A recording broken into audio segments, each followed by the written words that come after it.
Nachádzame sa v panelovom dome, čiže paneláku, kde je urobená stará elektroinštalácia Nikon a predvedieme si nejaké skúsenosti, ako rekonštruovať do určitej miery svetelný a zásilkový obvod. Takže v prvom rade potrebujeme odstrániť krytku, dostať sa k elektrike.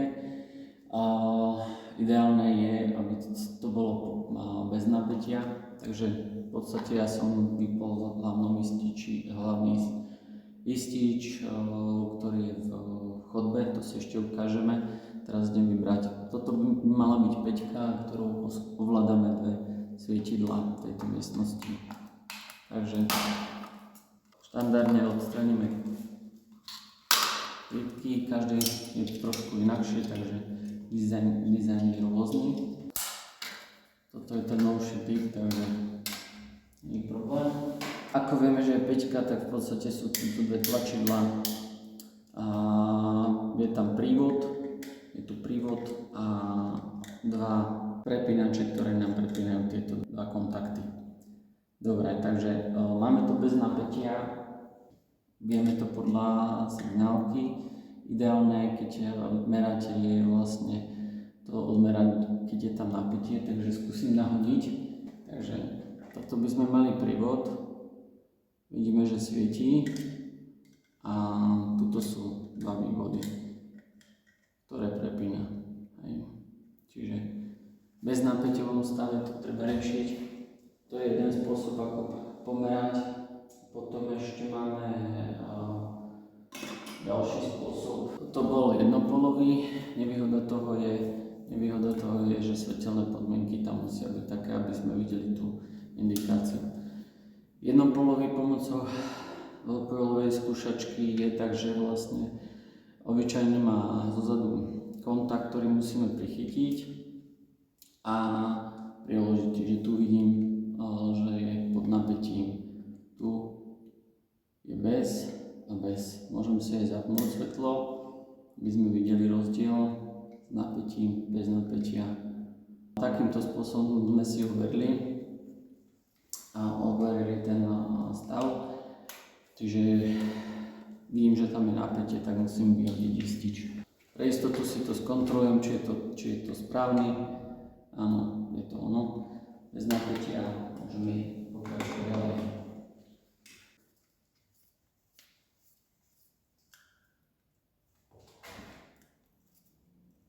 Otočiť, vybrať. Dostal som sa vlastne do krabice. Teraz môžeme to montovať. Čiže ten prívod, výhodou tohoto je, že si hovorím, že či náhodou to nejaký dobráčisko nezapol. Čo si môžete všimnúť, že sú tam čierne a červené vodiče, aby sa rozlíšilo ten prívod, ktorý je pod napätím, a tieto sú vlastne k daným vypínačom. Štandardne sú vytvorené tam otvory. Z tohoto vyplýva, že tuto nemáte žiadne zeleno-žltý vodič spojený nejakou svorkou v tejto krabici. Tým pádom logicky vyplýva, že niekde tuto hore v tejto časti najčastejšie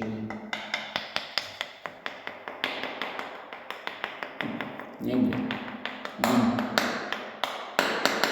by mala byť krabica, čiže podľa zvuku viem, že tuto je krabica. Niektoré sú priznané, niektoré nie. Takže štandardne toto je v podstate taký kríž, ktorým by sa to malo dať odmontovať, ale tým, že to tam je roky, tak bude s tým problém.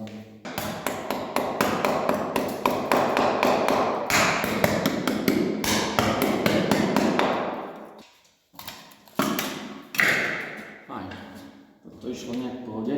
Tuto máme ten čierny, tento čierny je vlastne tento, ktorý ide sem dole. tento červený je vlastne prívod od rozvádzača a tuto máme zeleno-žlté. V podstate ešte tu máme ďalší čierny, a ktorý pokračuje ďalej do iného svetelného obvodu. Čiže keď ho odpojíme, tak vlastne odpojíme aj ďalšie svietidla. Dobre, teraz potrebujem to ešte omontovať. Štandardne tento venček, je chytený 1-2 skrutkami.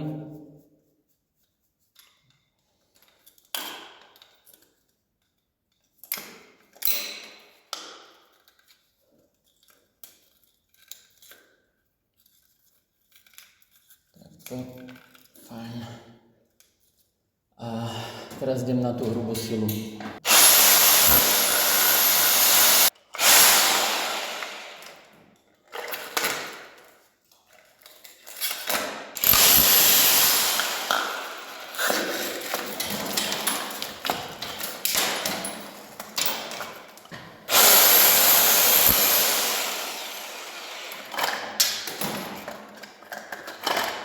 Tu môžete vidieť, že to v podstate takto pokračuje ďalej diera.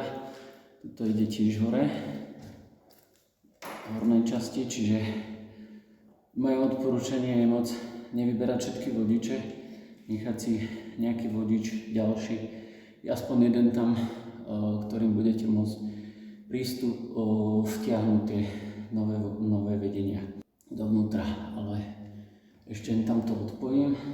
Montovať vlastne všetky vodiče. Vždy, keď je to bez napätia, sa snažím tak či tak nechytať zbytočne vodičov. Možno toto sa dalo odmontovať rovno ešte pred tým, že som to búral. Závisí od okolností. Ja som to nemám rád, keď mi to lieta. Čiže takto. Tento čierny, ktorý je tu,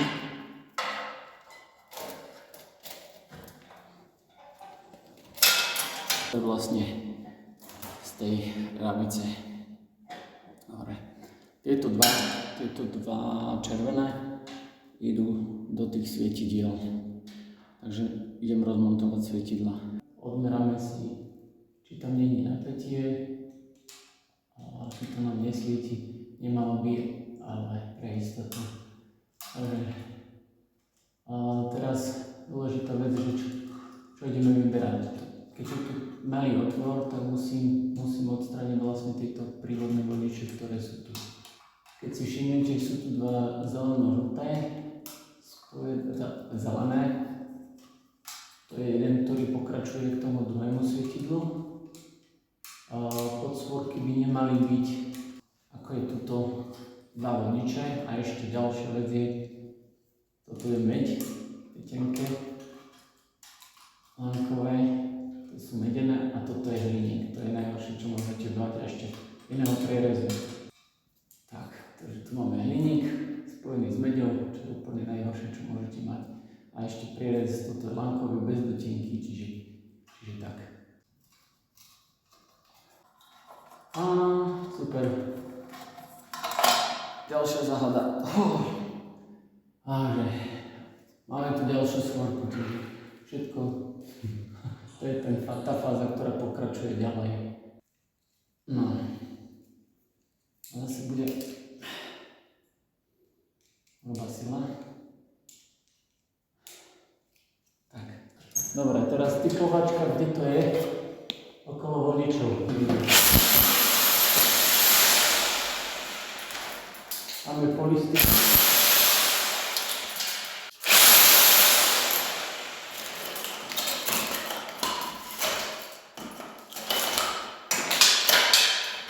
Fajn. Niektoré z tých vodičov by tu mal byť. A ich vyrovnám by všetky. Ťahla babka rybu. Kabel.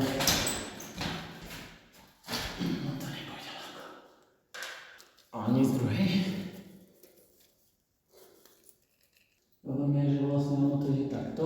Toto je takýto zlom. No, máme tu taký problém, že ten vodič moc nám nejde, takže keď nejde von, tak donútra určite nebude sa mu chcieť ísť. Je seknutý vlastne, sú tam dva pravé uhly v tom rohu, takže určite nebudem riešiť tak, že by som robil nejaké drážky alebo lišty, stropné a podobne. By to nevypadalo dobre, takže optimálne je riešiť znížený strop, kde sa potiahnu káble a nenaruší sa tým statika, keby sme robili drážky. Ďalšia vec je, v žiadnom prípade by ste nemali robiť drážky vodorovné, z toho hľadiska, že vlastne ten panel znížite statiku, čiže keď tak robiť zvisle drážky na pripojenie alebo využiť vlastne tie otvory, ktoré sú tu. Takže záver je taký, že ideálne je si predtým zistiť, ako je riešená tá elektroinštalácia, či sú tam odbočné krabice, čo je výhoda, lebo môžeme riešiť ten znížený strop. Pozor na to, tam znížený strop nebude takto, čiže nejaká drážka tam bude minimálna musieť urobiť, aby v podstate tie káble sme vedeli viesť hore. Bude to treba zapucovať a aj tu môžete vidieť, že vlastne to zapucovanie je riešené takým spôsobom, že je tam polystyrén. Pomerne ľahko sme sa dostali dovnútra, keď je to železobetónový skelet, a to je dôvod, že v podstate tie panely sú robené tak, že sú tam otvory, prechody a to, čo nám išlo veľmi pomerne ľahko, bola vlastne sádra, ktorá pokiaľ povolí, tak povolí vlastne celý ten skelet. Väčšinou je práve tá sádra drží nám vlastne tieto vodiče, aj preto sa mi nepodarilo vytiahnuť, lebo je tam niečo ešte v tej rúrke alebo tej dutine. Tuto ešte je polystyrén, takže využívajte aj to, že dať tam nejaký polystyrén, keď to budete vyplňať zbytočne veľa betónu tam nedávať. Ten otvor je pomerne dosť veľký, takže sa tam zmestí klasická krabica. Ešte raz, drážky zvislo, vodorovne skôr nie. Ak by ste robili príliš hlboké, treba riešiť statika, že či to nenaruší nejakým spôsobom statiku toho celého baráku. Ešte si ukážeme zásuvky, tie som ešte nerozoberal, tak tam budem sám prekvapený. Pozor na to, čo sa veľmi bojím, táto stena je spoločná so susedom, takže aby som sa neprebúral susedovi. Keď sa to preženie, tak vlastne prejdete skrz vlastne ten panel, takže ak to není vaša stena, tak to není tak je to veľký problém, že budete u suseda, čiže predpokladám, že tam budú pri zásuvkách bude problém, že možno, že tam bude spoločné vedenie aj susedové, aj moje. Takže na to bacha. Všetko to, čo som robil, bolo bez napätia, čiže tieto vodiče, ktoré sú tu, sú bez napäťovom stave. Tuto v kuchyni je to riešené takým spôsobom, mám svetelný obvod vypnutý. Na tento zásuvkový obvod je aj svetlo pripojené, čiže tam je spoločné svetlo so zásuvkou. Takže ostatné svetelné obvody sú tu samostatne. Na to bacha, aby ste si nemysleli, že všetky svietidlá sú napájené. Preto treba skontrolovať toto riešenie. Tento obvod bude pod napätím, aby som mal nejakú elektriku. Ďalšia vec je, plánoval som dopredu, takže som si urobil takýto dočasný rozvádzač. Jeho účelom je, že v podstate ten starý prívod, aby som mal košer, tak mám pripojený vlastne sem, kde urobím bod rozdelenia, kde je dvojvodičová sústava. Pointa je, že tu máme vypínač, a potom tu máme kombinované prúdové chrániče s ističom, ktoré sú vlastne na tieto zásuvkové obvody, čiže na zásuvky. Aby som mal zásuvky a ešte tento prúdový chránič, desiatkový kombinovaný som dal na svetelný, čiže keď budem mať už svetelný, tak pripojím ho sem. Pozor na to, TNCčko, prúdový chránič, nemôžete riešiť v podstate, aby vám fungoval ten prúdový chránič, tak potrebujete trojvodičové, čiže nové rozvody pripojiť k tomu. Preto som riešil tú zásuvku, ktorá už je riešená TNS. A to nahradíme vlastne ten starý rozvádzač. Keď ho odmontujem, tak vlastne, alebo pripojím ten prívod jeden sem. A aby som mal tú elektriku, to je všetko. Teraz ideme na zásuvkový obvod, takže treba si odmerať. A je to bez napätia, či sa nezmenil stav, takže tým pádom by to malo byť bez napätia. Ešte jeden zásuvkový obvod máme pripojený, takže môžeme tu vidieť staré TNCčko, vidíme to tým, že je prepojený kolík s pravou dierkou. Toto je pokračovanie do ďalšej zásuvky, vlastne PEN vodič. Potom máme tú fázu ako prívod a potom máme fázu, ktorá pokračuje ďalej do ďalšej zásuvky, čiže to prebežne. Takže odmontujeme si tie jednotlivé vodiče. Vidíte, že používali červené vodiče, to boli kedysi červený, bol na miesto šedého. Ešte jedna vec, ktorú tu vidím ako chybu, v podstate, keby sa toto prerušilo, keby sme prerušili, čiže bolo by to takto. Tu máme ochranný vodič, sme bez elektriky. Tuto máme odpojený aj vlastný vodič toho prívodu, čiže celá záležitosť, celá ochrana tam padá. Čiže toto nemalo byť tu pripojené, ale malo byť pripojené sem. Čiže toto by som pokladal za chybu z hľadiska TNCčka. Ale TNCčko už sa nemôže zapájať, takže ideme toto vybrať celé preč.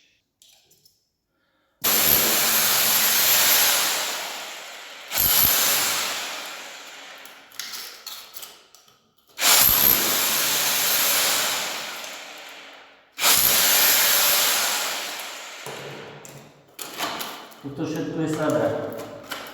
Keďže ten prívod, ktorý tu mám, vypadá, že ide od suseda, tak nejdem pokračovať ďalej.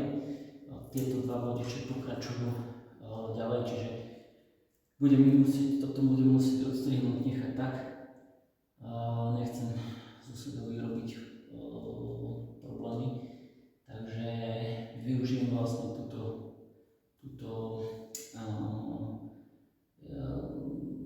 rúrku, túto dutinu na vťahanie vodičov. Tuto máme televízny signál, ten zase bude zrejme spoločná televízia nefunkčný. Tak to tiež nejakým spôsobom rozmontujem a zistím, kadiaľ to ide. A chcel by som tu riešiť aj lánko, čiže sieť. Možno ak to bude dobre situované, tak potiahnem tam lánkový vodič na internet. A toto je vlastne tá krabica, ktorá by mala byť spojená s tou druhou krabicou. Takže žiadne sekanie, len to vtiahnuť tri vodiče a pokračovať ďalej. Určite to nie je všetko, takže budeme pokračovať ďalej. Ak vás zaujíma ďalej ako pokračovať, tak vťahovanie vodičov, chcem by som tu riešiť aj smart inštaláciu, vidím, či to bude možné, dajte komentáre, ako by ste to vyriešili, alebo ako ste to vyriešili a budem sa všetkému tešiť, prípadné pripomienky, nejaké návrhy, aby sme sa aj my poučili z vašich chýb, takže teším sa na komentáre, lajky, odbery. Tí, čo sú zvyknutí na lepší zvuk ako tu tejto jaskyni, tak môžem sa tešiť na ďalšie videá z našeho laboratória pracovného, kde budeme riešiť ďalšie zaujímavé veci, ako napríklad prúdové chrániče, si rozoberieme trošku detailnejšie.